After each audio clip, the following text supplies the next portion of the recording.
Bismillahirrahmanirrahim. Assalamualaikum warahmatullahi wabarakatuh. Selamat pagi, siang, sore, dan juga malam buat teman-teman semua yang telah menyaksikan video saya kali ini, baik itu untuk kelas KP3A dan juga Buronam.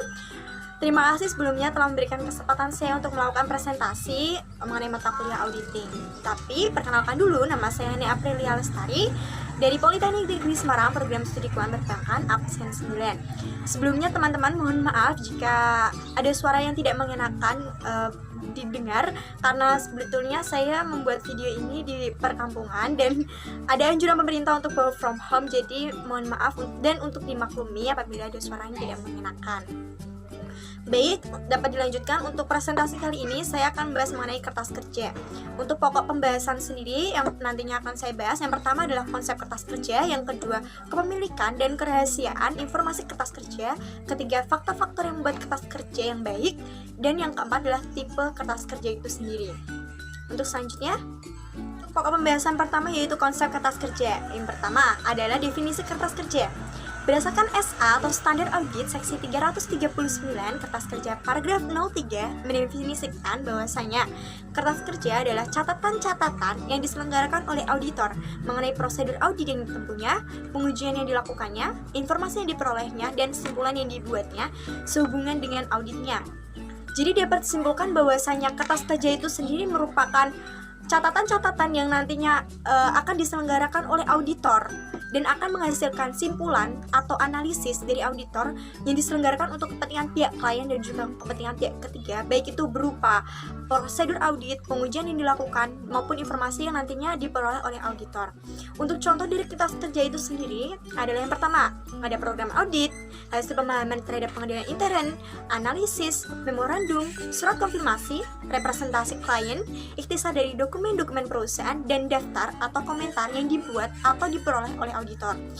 Dan data dari kertas kerja itu dapat disimpan dalam pita magnetik, film, atau media yang lain.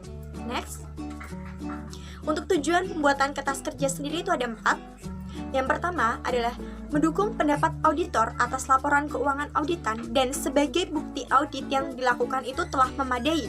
Yang kedua, dapat menguatkan simpulan-simpulan atau analisis dari auditor itu sendiri dan kompetensi auditnya jika di kemudian hari ada pihak-pihak, baik itu pihak klien atau pihak ketiga yang memerlukan penjelasan. Yang ketiga adalah mengkoordinasi dan mengorganisasi semua tahapan audit yang dilaksanakan oleh auditor dalam berbagai waktu, tempat, dan pelaksana. Dan yang terakhir adalah dari kertas kerja itu sendiri dapat diperoleh informasi yang sangat bermanfaat untuk auditor berikutnya apabila auditor tersebut mendapat kesempatan untuk melakukan audit terhadap klien yang sama walaupun dalam periode akuntansi yang lain. Jadi kertas kerja itu dapat digunakan sebagai pedoman bagi auditor untuk melakukan audit pada periode berikutnya pada klien yang sama. Next.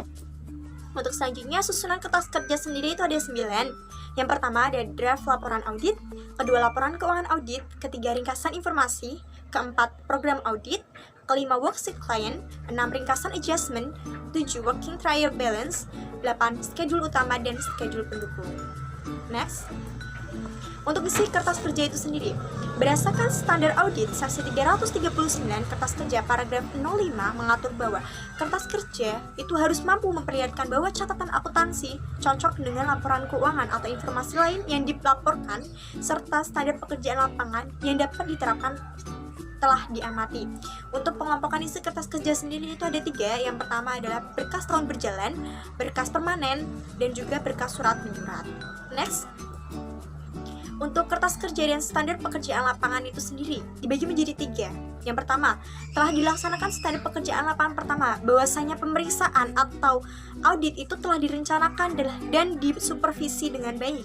Yang kedua, telah dilaksanakan standar pekerjaan lapangan kedua, yaitu tentang pemahaman memadai atas pengendalian intern telah diperoleh untuk merencanakan audit dan menentukan sifat, saat, dan lingkup pengujian yang telah dilakukan. Dan yang ketiga, telah dilaksanakan standar pekerjaan lapangan ketiga, yaitu bukti audit telah diperoleh, prosedur audit telah ditetapkan, dan pengujian telah dilaksanakan yang memberikan bukti kompeten yang cukup sebagai dasar memadai untuk menyatakan pendapat atas laporan keuangan auditan.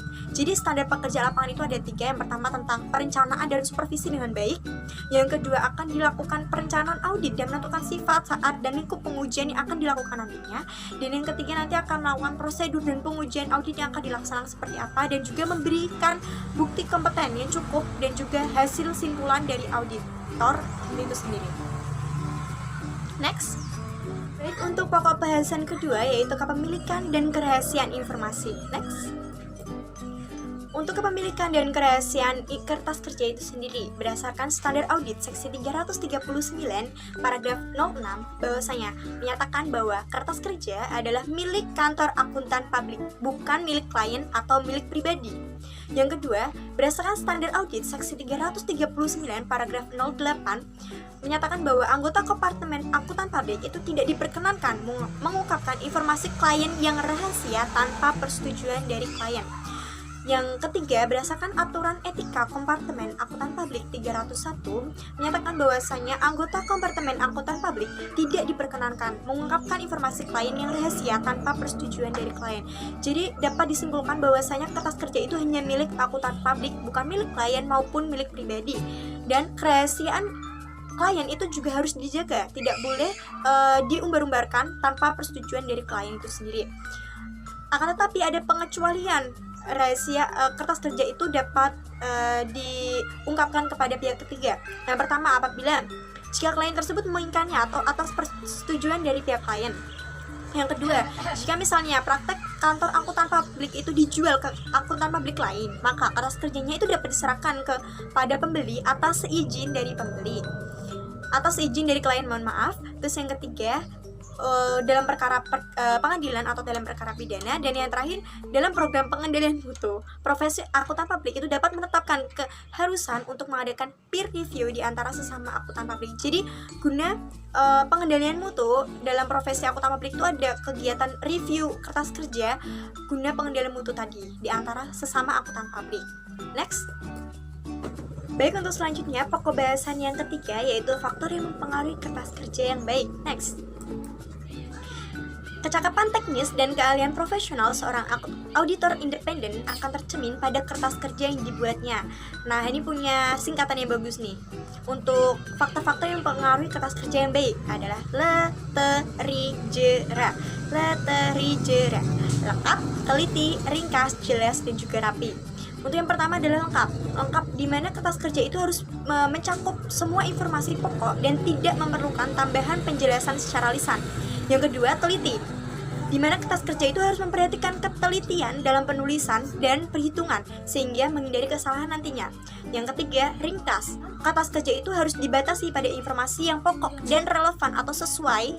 Dan keempat, jelas, di mana penyajian informasi pada kertas kerja itu harus dilakukan secara sistematik dan menghindari penggunaan istilah yang mempunyai arti ganda. Dan yang terakhir yaitu rapi, di mana kertas kerja itu harus memudahkan dalam mereview dan memperoleh informasi dari kertas kerja sehingga kertas kerja harus disusun secara rapi. Next, selanjutnya yaitu kriteria pembuatan kertas kerja pemeriksaan yang baik, yaitu ada 9. Yang pertama, kertas kerja pemeriksaan itu harus mempunyai tujuan. Yang kedua, harus dicegah menulis kembali kertas kerja pemeriksaan sebab nantinya banyak kerugian dan juga memakan waktu. Yang ketiga, dalam kertas kerja pemeriksaan dijelaskan prosedur audit apa yang dilakukan dengan menggunakan audit tick mark. Yang keempat, kertas kerja pemeriksaan itu harus diindeks. Yang kelima, kertas kerja harus diparaf oleh orang yang membuat dan mereview sehingga nantinya dapat diketahui siapa yang bertanggung jawab atas hasil audit tersebut. Yang keenam, setiap pertanyaan yang timbul pada review notes harus terjawab dan tidak boleh ada open question atau pertanyaan yang belum terjawab. Yang ke-8, tepat daftar isi dan indeks kertas kerja pemeriksaan. Dan terakhir adalah ada hal tambahan pada kertas kerja pemeriksaan itu harus rapi, bersih, mudah dibaca, jelas, penggunaan bahasa yang baik, dan diberi penjelasan data klien. Untuk selanjutnya, next. Selanjutnya ada pokok bahasan terakhir yaitu tipe kertas kerja. Next. Tipe kertas kerja itu sendiri ada 5. Yang pertama adalah program audit atau audit program, yaitu berisi daftar prosedur audit yang berfungsi sebagai alat yang bermanfaat untuk menetapkan jadwal pelaksanaan dan pengawasan pekerjaan audit. Dapat dilihat contohnya di situ ada mengenai pelaksanaan dan pengawasan pekerjaan audit sendiri itu direncanakan dan disusun jadwalnya terlebih dahulu mengenai tanggalnya kapan, terus ada indeksnya dan lain sebagainya. Next. Untuk yang kedua yaitu working trial balance. Working trial balance sendiri itu adalah daftar yang berisi. Yang pertama adalah saldo-saldo akun buku besar pada akhir tahun yang diaudit pada akhir tahun sebelumnya. Yang kedua, kolom untuk adjustment dan penggolongan kembali yang diusulkan auditor. Dan yang terakhir, saldo-saldo setelah koreksi auditor yang akan nampak dalam laporan keuangan auditan. Jadi, working trial balance itu berisi saldo-saldo dari akun buku besar sebelumnya, tahun sebelumnya, dan juga tahun yang diaudit. Untuk contohnya berada di sebelah. Oke. Next, yang ketiga yaitu ringkasan journal adjustment. Mohon maaf. Untuk ringkasan journal adjustment sendiri yaitu berisi di mana kelas kerja ini berisi temuan-temuan kekeliruan dalam laporan keuangan dan catatan akuntansi. Jadi kekeliruan dan catatan akuntansi nantinya akan diringkas di journal adjustment ini. Next. Untuk yang keempat, schedule utama. Schedule utama itu merupakan kertas kerja yang berisi meringkas informasi yang dicatat dalam schedule pendukung untuk akun-akun yang berhubungan. Dan yang kedua adalah menggabungkan akun-akun sejenis yang jumlah saldonya akan dicantumkan di dalam laporan keuangan dalam satu jumlah. Untuk contohnya bisa dilihat ya teman-teman. Untuk terakhir adalah schedule pendukung. Next.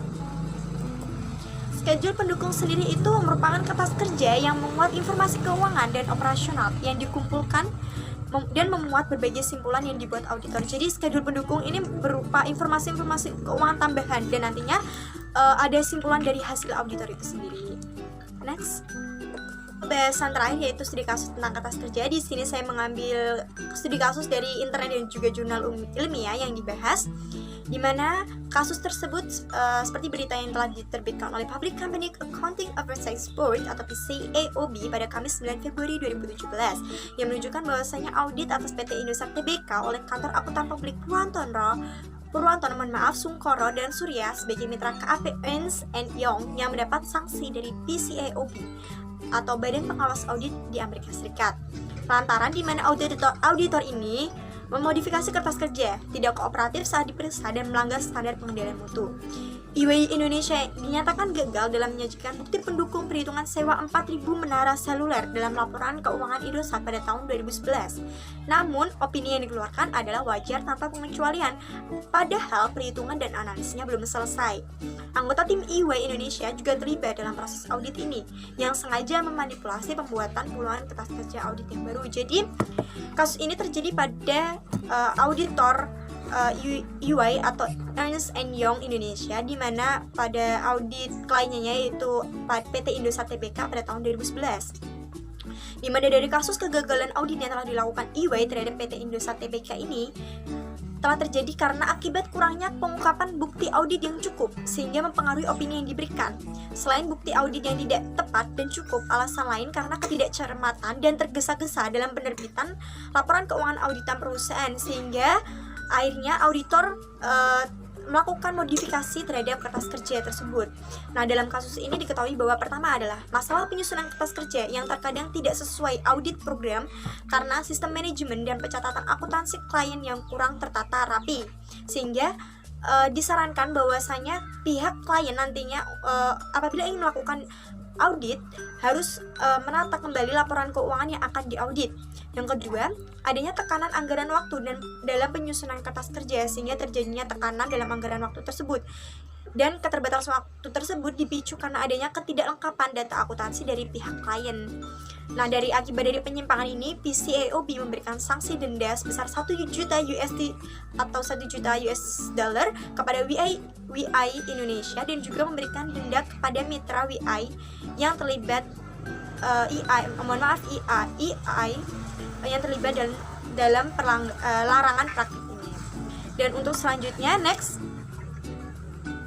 adalah sumber-sumber yang saya peroleh untuk menyusun presentasi ini ada dari buku Agus Sukrisno Audit Team, yang kedua dari Ikatan Akuntansi Indonesia itu sendiri, terus ada dari website untuk kasusnya dari Top Business, dan dari jurnal ilmiah tadi dari kasus saya yaitu Rusdiana. Untuk pertanyaan nanti kita akan bahas di diskusi untuk kuliah online teman-teman. Dan untuk selanjutnya, sebelumnya saya ingin mengucapkan selamat menunaikan ibadah puasa buat teman-teman semua. Semoga dilancarkan puasa di Ramadan kali ini dan diberikan kelancaran dan keberkahan untuk kedepannya. Sukses terus teman-teman. Terima kasih telah menyaksikan video saya. Terima kasih atas perhatiannya dan mohon maaf apabila ada salah-salah kata dan kurang lengkap dalam memberikan penjelasan. Terima kasih. Wassalamualaikum warahmatullahi wabarakatuh. Selamat pagi, siang, sore, dan malam teman-teman. Dadah.